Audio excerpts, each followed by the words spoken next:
하나님 말씀 사무엘상 14장 16절에서 30절을 보겠습니다.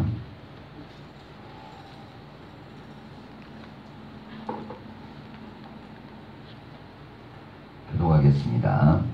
베냐민 기브아에 있는 사울의 파수꾼이 바라본즉 허다한 블레셋 사람들이 무너져 이리저리 흩어지더라. 사울이 자기와 함께한 백성에게 이르되 우리에게서 누가 나갔는지 점호하여 보라. 점호한즉 요나단과 그의 무기를 든 자가 없어졌더라. 사울이 아히야에게 이르되 하나님의 궤를 이리로 가져오라 하니 그때 하나님의 궤가 이스라엘 자손과 함께 있음이니라. 사울이 제사장에게 말할 때에 블레셋 사람들의 진영에 소동이 점점 더한지라. 사울이 제사장에게 이르되 내 손을 거두라 하고 사울과 그와 함께한 모든 백성이 모여 전장에 가서 본즉 블레셋 사람들이 각각 칼로 자기의 동무들을 침으로 크게 혼란하였더라. 전에 블레셋 사람들과 함께하던 히브리 사람이 사방에서 블레셋 사람들과 함께 진영에 들어왔더니 그들이 돌이켜 사울과 요나단과 함께한 이스라엘 사람들과 합하였고 에브라임 산지에 숨었던 이스라엘 모든 사람도 블레셋 사람들이 도망함을 듣고 싸우러 나와서 그들을 추격하였더라. 여호와께서 그날에 이스라엘을 구원하심으로 전쟁의 베다웬을 지나니라. 이날에 이스라엘 백성들이 피곤하였으니 이는 사울이 백성에게 맹세시켜 경계하여 이르기를 전혀 곧 내가 내 원수에게 보복하는 때까지 아무 음식물이든지 먹는 사람은 저주를 받을지어다 하였습니다. 그러므로 모든 백성이 음식물을 맛보지 못하고 그들이 다 수풀에 들어간즉 땅에 꿀이 있더라.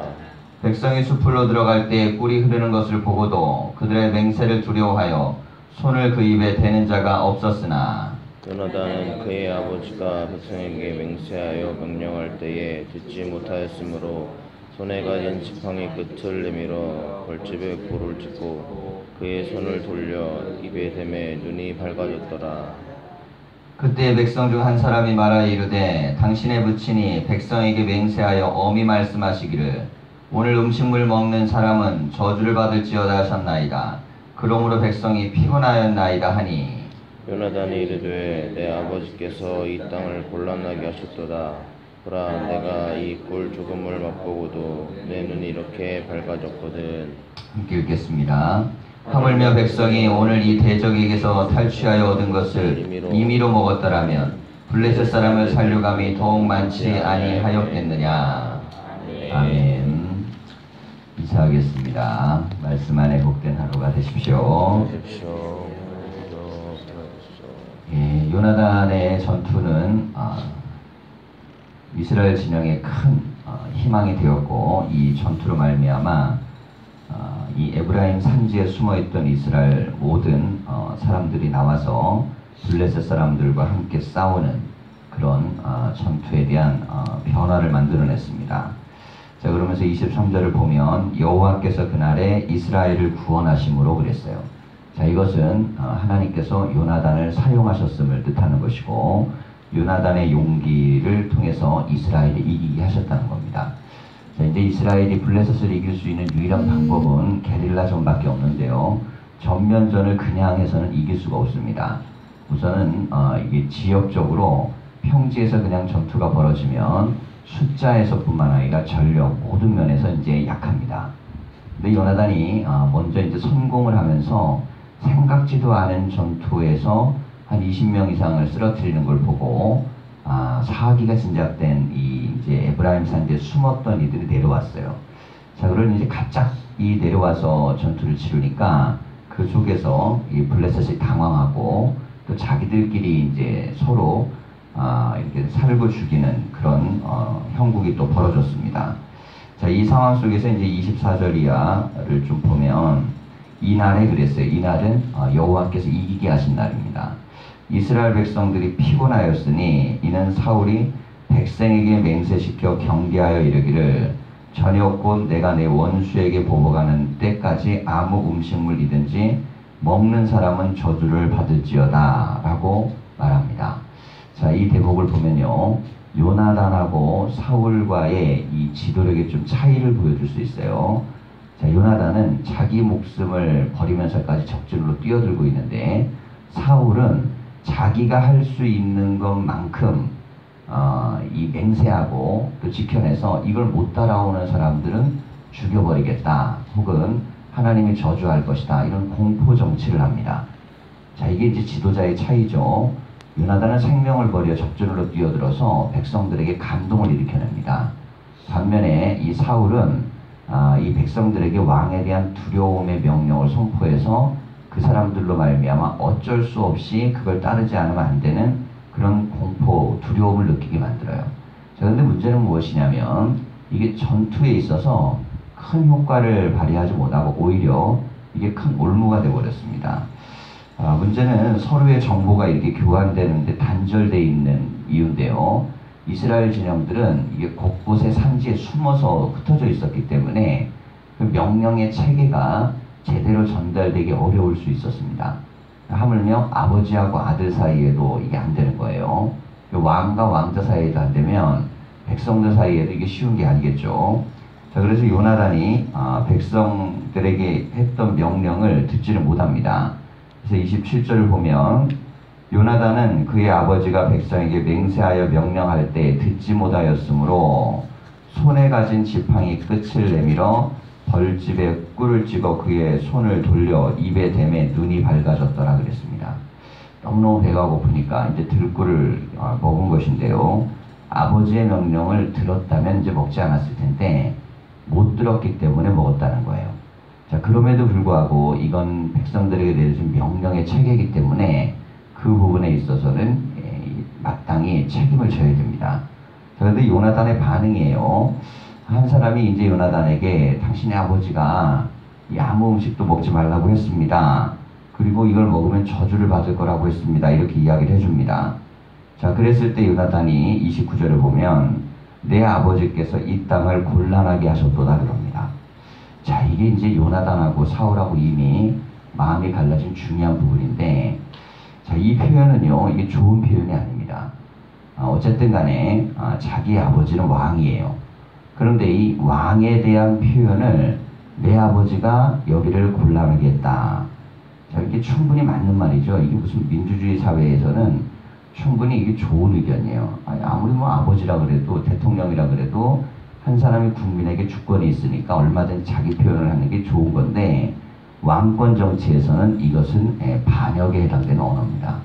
이 왕은 이걸 먹으면 저주를 받을 거라 그랬는데, 그런데 그의 아들은 아버지가 이것은 실수했다는 겁니다. 자, 이게 객관적으로 보면 이거 실수인데요. 이미 이스라엘 진영은 균열이 이루어지고 있는 겁니다. 그러니까 아버지와 아들 사이에도 균열이 이루어지고, 왕에게 가장 가까운 충성심을 보여줘야 될 것이 아들이에요.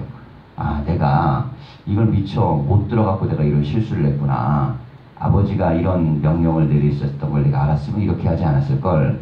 이렇게 반응을 해야 옳습니다. 자, 우리가 이제 사울과 요나단을 볼 때요, 우리는 이제 요나단에 대해서 친근한 입장을 가지고 있기 때문에, 그러니까 사울을 실수하고 요나단은 뭐 이렇게 좋은 말 하는 것처럼 이렇게 보여지지만, 엄밀한 의미에서 이게 군대 조직과 지금 시스템 안에서는 요나단은 엄청난 실수를 하고 있는 것입니다. 자, 이것이 이게 사울로 말미암아 또 어떤 현상을 만들어 버리냐면, 이 사울이요, 아들을 못 믿게 만드는 상황을 자꾸 만들어 버립니다. 자, 이런 불안의 증세는 결국 누구도 믿지 못하는 그런 상황을 또 만들어 버려요. 그래서 나중에는 뭐 이게 다윗에게만 창을 집어던지는 게 아니죠. 요나단에게도 막 이렇게 함부로 막 죽이려고 그러고 막 이렇게 분노가 막 표출되고 그럽니다.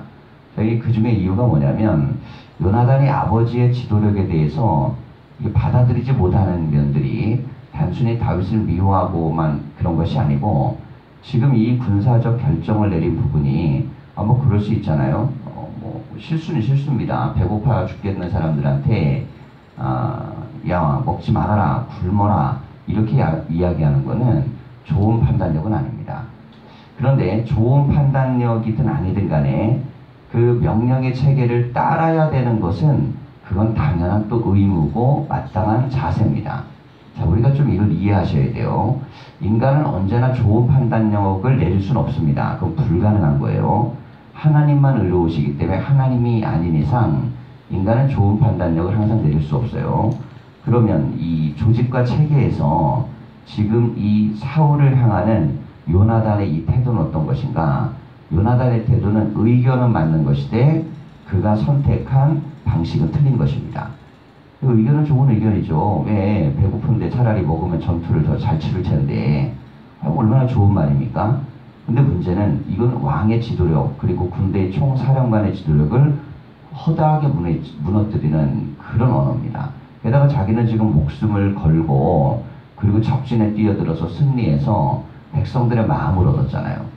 자, 그럴 경우에는 지금 사울이 엄청나게 요구한 건 아니에요. 계속 굶어라 그런 것도 아니고 지금 오늘 이것을 어쨌든 간에 먹지 말아라. 자, 저녁 곧 내가 내 원수에게 보복하는 때까지 그랬습니다. 말미를 이렇게 준 겁니다. 그러면 그냥 못 들어서 잘못했다고 얘기하면 되는데 이건 이제 아버지의 판단력에 대해서 왕이라는 생각보다는 아버지라는 생각이 훨씬 더 강한 것이죠. 자, 이런 판단력이 결국에는 이스라엘 진영을 하나로 이끌어내는데 어려움을 겪습니다. 자, 이것을 보면서 30절을 보면 하물며 백성이 오늘 이 대적에게서 탈취하여 얻은 것을 임의로 먹었더라면 블레셋 사람을 살류감이 더욱 많지 아니하였겠느냐 그랬습니다. 자, 이게 이제 요나단이 아버지의 지도력에 대해서 전혀 다른 생각을 갖고 있어요. 차라리 잘 먹고 싸워야지 왜 굶으면서 그걸 버티냐. 자, 그런데 이게 사울은요 지금 상황에서는 어떻게든 결의에 차서 이걸 헤쳐나가려고 노력하는 그런 판단력을 기울였던 것입니다. 자, 그럼 이 두 사람의 판단력은 다 어떠냐? 두 사람의 판단력은 다 틀린 것입니다. 사울은 상황을 정확하게 이해하지 못해서 이 정말 요나단 말 맞다나 사람들을 차라리 먹이고 전투를 참여시켜야 되는데 그 판단력을 못한 게 사울의 실수예요. 자, 그런데 요나단은 더 큰 실수를 하는 것입니다. 왜냐하면 사울은 둘 중에 하나를 선택한 거예요. 먹을 거냐 말 거냐. 근데 요나단은 명령을 지킬 거냐 말 거냐를 선택한 것입니다. 근데 이 요나단의 입장에서는 명령을 함부로 여기는 판단력을 가졌습니다. 자, 그런데 왜 성경에서는 이 부분에 대해서 요나단이 사울에 대해서 이렇게 비난하는 입장을, 아버지를 비난하는 입장을 이렇게 중요하게 다루냐? 그 이유는 이 사무엘 상하가 쓰여지는 모든 내용의 메시지는 다윗 중심적으로 되어 있습니다. 이게 이스라엘의 역사서예요. 이게 성경으로 편입돼 들어옵니다. 그런데 이스라엘의 역사서라는 게 무슨 의미를 갖는 것이냐면 이 역사를 쓴 사람들의 관점이 중요합니다. 사무엘 상하에서는 누구 관점으로 쓰여지겠어요? 당연히 이긴 자의 관점. 그것은 다윗의 관점에서 쓰여지게 됩니다. 그러니까 다윗의 관점에서 바라보면 요나단이 하는 말이 옳아 보이는 거예요. 자, 그런데 반면에 이거를 다윗의 관점이 아니고 객관적인 관점에서 좀 들여다보면요, 이거는 사울도 판단력이 좀 흐렸지만 요나단의 판단은 훨씬 나쁜 것입니다. 자, 우리가 이제 이 신앙과 원리에 대한 부분들을 이게 접해 들어갈 때요, 지금 요나단이 여기에다가 신앙적인 얘기를 하고 있는 게 아니에요. 하나님의 도우심을 얘기하고 있는 것도 아니고 믿음의 체계를 얘기하고 있고 이런 것도 아닙니다. 그는 지금 뭔 얘기를 하냐면 우리 아버지가 실수했다는 거예요. 자, 이 메시지를 이렇게 놨을 때 이 글을 읽는 사람들은 어떻게 생각하겠어요? 야, 사울은 요나단보다 못하구나. 근데 이 요나단은 나중에 다윗을 지지하는구나. 자, 이게 이제 중요한 흐름입니다. 자, 그런데 우리가 이 역사서를 기록할 때 이 면을 양쪽을 다 보셔야 되는데, 자, 성경에 나와 있는 이 사무엘 상하, 열왕기 상하, 역대 상하 이런 흐름들이 이게 이제 역사적 관점이 들어가 있습니다. 우리는 지금 성경의 권위를 부여해서 읽고 있지만 이게 그들에게는 그냥 역사책이었어요. 그러다가 시대가 지나면서 하나님의 말씀으로 자리를 잡습니다. 자, 그런데 일반적인 역사하고 성경의 갈림길 이게 섞여 있거든요. 이 책 안에는. 그러니까 시대적 관점도 있고 다윗 중심적 관점도 있고 그리고 이스라엘적 관점도 들어가 있어요. 자, 그것만 있었다면 성경에 못 들어갑니다. 그런데 이 책이 어떻게 다윗 중심적으로 쓰여진 책인데 어떻게 성경 안에 들어갈 수 있었는가? 그 이유는 다윗조차도 잘못하면 하나님의 이름으로 그를 정죄하고 바른 길로 인도하려고 기록했기 때문입니다. 자, 이것이 바로 이 성경으로 들어간 역사적 편입된 중요한 요인이에요. 자, 그러면 이겁니다. 우리가 신앙생활을 하다 보면요, 우리가 100% 온전한 판단을 할 수는 없습니다. 그건 불가능한 거예요. 그건 하나님만 하실 수 있습니다. 그러니까 우리도 판단에 있어서 부족할 수도 있고 약할 수도 있고 좀 어리석을 수도 있어요. 그럼에도 불구하고 하나님은 우리의 판단을 쓰시고 그럼에도 불구하고 우리를 이용하십니다. 자, 그리고 우리의 간증을 쓰시고 우리의 고백을 들으세요. 자, 그럼 우리가 이걸 구별 잘해야 됩니다. 하나님이 나를 도우셔서 내가 하나님 은혜 가운데 무슨 은혜를 받고 또 믿음 안에 살았다 하여 내 판단이 옳은 것은 아닙니다. 판단이 옳은 것과 하나님의 은혜를 주신 건 다른 영역이에요. 그래서 이걸 잘 보셔야 돼요. 지금 여기서는 사울하고 요나단의 판단력을 얘기하는 것이지 이것이 하나님과의 관계에서 역설되고 있는 것이 아니라는 거예요. 자, 그러면 무슨 뜻이냐면 신앙인도 마찬가지입니다. 은혜를 받았을 때의 모습하고 그냥 인간적일 때는 다를 수 있어요. 그리고 하나님 뜻대로 살 때와 내 생각대로 살 때가 또 다를 수도 있습니다. 그리고 하나님이 기뻐하시는 모양대로 우리가 결정할 수도 있지만 지극히 인간적으로 사적으로 판단할 수도 있어요. 자, 그런데 이런 판단력은 인간이 보기에 어떤 것이 좋을 수도 있고 어떤 것이 나쁠 수도 있습니다. 근데 성경에서는 우리에게 주어지는 메시지는 뭐냐면 이 안에 두 가지 이야기가 있어요. 하나는 하나님의 이야기고 또 하나는 사람의 이야기입니다. 하나님의 이야기는 항상 옳습니다. 그런데 인간의 이야기는 부분적으로 옳아요. 자, 그럼 우리는 인간을 볼 때 무슨 판단력을 가져야 되냐면 부분적으로 옳은 이 판단력 가운데 우리가 하나님 앞에 어떻게 하면 더 가까이 갈 수 있을까를 배워야 됩니다. 자, 이 대목이 좀 차이가 있는데요. 자, 예수님의 말씀하고요 바울의 말이 있습니다. 그러면 예수님의 말씀은요 절대적인 진리로 되어 있습니다. 근데 바울의 말은 자기 자리에서 신앙을 고백하는 말로 되어 있어요. 자, 영적으로 굉장히 귀하고 정말 대단한 명언들을 남기고 위대한 말씀들이 많죠. 그러나 바울 자체가 예수님은 아닙니다. 자, 이 대목이 왜 이렇게 중요하냐면 성경을 읽어나갈 때 개신교에 가장 큰 영향을 미친 사람은 바울입니다. 근데 어느 정도로 미치냐면 하물며 예수님보다 훨씬 더 영향력이 강할 정도예요. 자, 그래서 예수님에 대한 말씀보다 바울에 대한 말이 훨씬 더 사람들에게 힘을 주는 경우가 많습니다. 자, 그런데 성경을 우리가 편집할 때요 순서를 둘 때 예수님의 말씀이 있는 것을 앞에 놨고 바울의 이야기를 뒤로 놨습니다. 자, 그것은 바울도 예수님을 따르는 한 사람이었다고 자기를 고백하잖아요. 자, 그런데 우리는 바울의 말과 예수님의 말 둘 중에 하나 뭐 다 똑같은 말처럼 보이지만 메시지 자체의 강도도 다르고 그리고 예수님이 주셨던 메시지의 느낌도 굉장히 다릅니다. 예수님이 주셨던 메시지와 바울이 주었던 메시지의 차이는 뭐냐? 예수님은 하나님의 아들로서 말씀하신 거고 바울은 하나님의 아들을 믿는 사람으로서 말한 거예요. 자, 그러니 우리는 누구의 말을 더 듣고 그 길을 따르려고 해야겠습니까? 당연히 예수님의 말씀입니다. 자, 이것은 무엇을 뜻하는 것이냐면 복음서적 삶을 살려고 부단히 노력해야 된다는 것입니다. 자, 바울에게 굉장히 중요한 건 뭐냐면 예수를 믿는 믿음이에요. 이게 중요하거든요. 근데 복음서는 중요한 게 뭐냐면 예수를 따르는 삶입니다.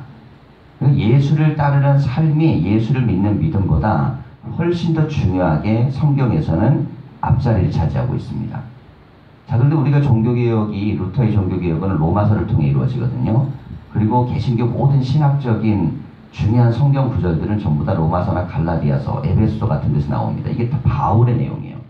예수님의 말씀을 기반으로 하는 것은 오히려 참 아이러니하게도 캐토릭이 훨씬 더 선호합니다. 이상하잖아요. 우리는 종교를 개혁해 갖고 나와가지고 그래가지고 그 개혁적 입장에서 교회를 세워나가는데 바울의 이야기는 예수님보다 훨씬 권위를 가지고 있고 예수님의 이야기는 그냥 바울 이야기 다음 순서처럼 그렇게 느끼는 거예요.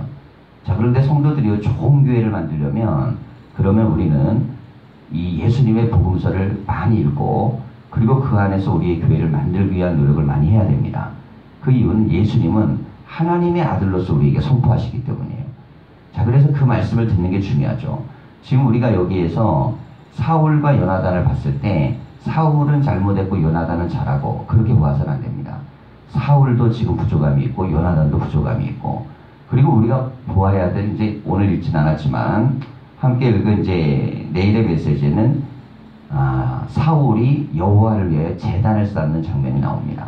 그런데 이 장면에 대해서 우리가 이제 이 35절로 되어 있는데 그가 여호와를 위하여 처음 쌓은 제단이었더라 그랬어요. 자, 그러니까 그 이전까지는 신앙이 회복이 안 됐던 겁니다.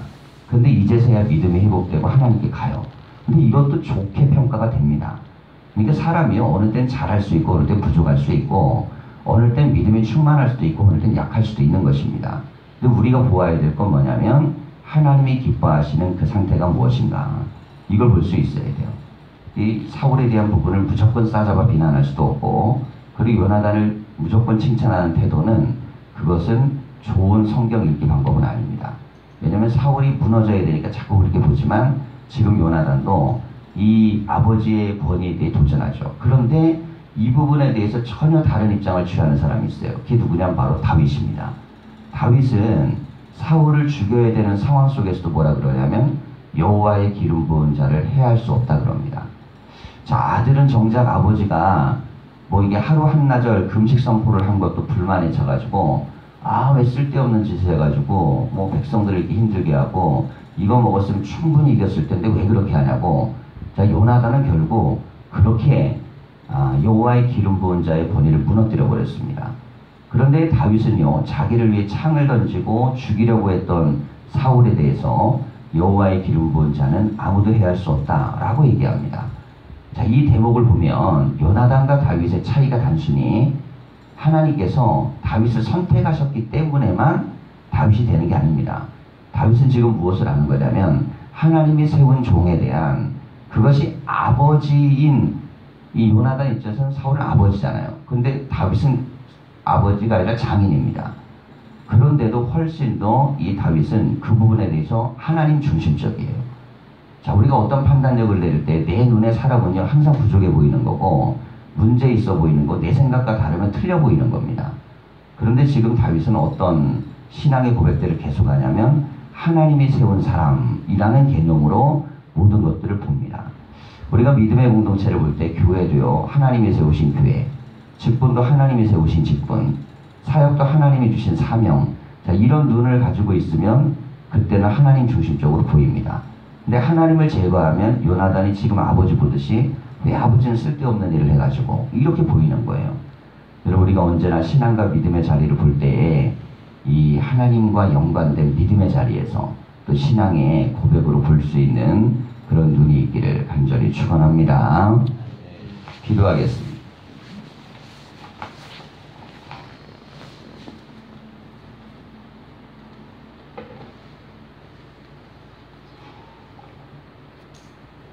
살아계신 하나님, 우리가 이 새벽에 하나님의 전에 나와 주의 말씀을 묵상합니다. 사람 세상에는 언제나 옳은 판단만이 있는 것이 아니고 아버지와 아들 간에도 서로 생각이 달라 하나님 분열하며 서로의 생각이 일치되지 않아 하나님 깨지곤 합니다. 주님, 우리 인간들은 늘 그러며 그것이 서로 옳다고 생각하며 자기의 주장을 펼쳐나갑니다. 하지만 우리가 하나님의 교회에 모일 때에는 주의 뜻들을 우리가 함께 모아 합력하여 선을 이루게 하여 기도하게 하여 주시고 하나님이 기뻐하시는 일을 이루기 위하여 우리가 주의 뜻 안에서 모든 것들을 볼 수 있는 지혜를 더하여 주시옵소서. 그리하여 하나님이 세우신 교회 또한 주께서 세우신 직분 우리에게 맡겨진 사명을 거룩하게 구별하여 우리가 그것에 맞게 믿음의 하나님 단들을 쌓아가게 하여 주시고 온전히 제단 앞에 나와 기도할 때 오직 하나님만 바라며 하나님을 구하며 주님의 뜻을 의지하게 하여 주시옵소서. 주의 나라와 의가 교회 위에 우리 가운데 이루어지게 하여 주시고 성도들의 삶 가운데 이루어지게 하여 주시옵소서. 여호와의 기름 부은 자 아버지 하나님이여, 그 자는 나를 죽이려 하는 자이었음에도 불구하고 다윗은 하나님 입장에서 하나님의 뜻 안에서 모든 것들을 하나님 바라보고 그리고 마침내 이루실 하나님의 역사를 기다렸습니다. 우리도 아버지 하나님이여, 하나님 앞에 언제나 기도하며 서 있을 때에 교회와 하나님 나라를 위하여 헌신하는 믿음과 충성과 은혜를 더하셔서 주의 뜻들을 이루어 드리는 믿음의 백성이 되게 하여 주시옵소서. 이 새벽에 나와 기도하는 모든 기도에 응답하시고 하나님 앞에 물질을 드려 기도하는 제목도 응답되게 하여 주시옵소서. 예수님의 이름으로 기도하였습니다. 아멘.